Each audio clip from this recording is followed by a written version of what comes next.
Have you ever accidentally had the power turn off in the middle of your embroidery design?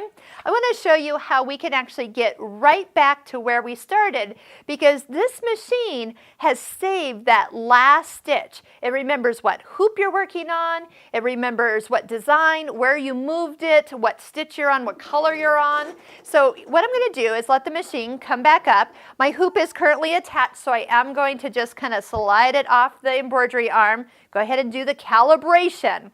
Now, when you bring a design back on screen, and I want to show you where we do that. Here we go. We're like, no, that didn't just happen. You're going to go over to where there are more options that will pop out. It's kind of the second item down here. There's a grid, there's park position, there's 3D view, and then the last one is a folder with the arrow pointing out of it with a picture of a needle. That's the one that is going to save you. When you touch it, it's going to go ahead and bring your design back into position.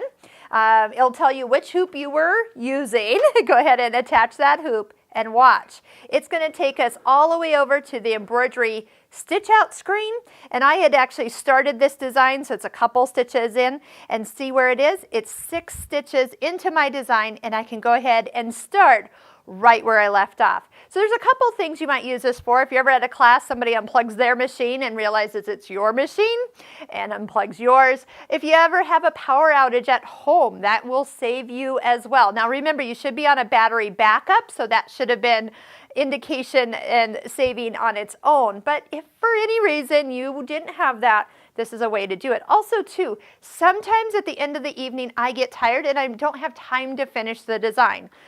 This would be one way you can turn off the machine, and then in the morning bring it back where you started. One word of a caution with that is if you leave a design kind of hooped up for 10 hours and before you come back to it, things in the hoop kind of relax. So on occasion, if you have a design that has a lot of detail outlines at the end and you only got the middle part stitched, sometimes those outlines don't match up as perfect as if you had finished stitching once when you started that design. So just kind of keep that in mind. If you have a design that's very forgiving, you won't notice the difference, no problem. You easily can turn off your machine in the middle of your project and use that little feature to come back where you last stitched.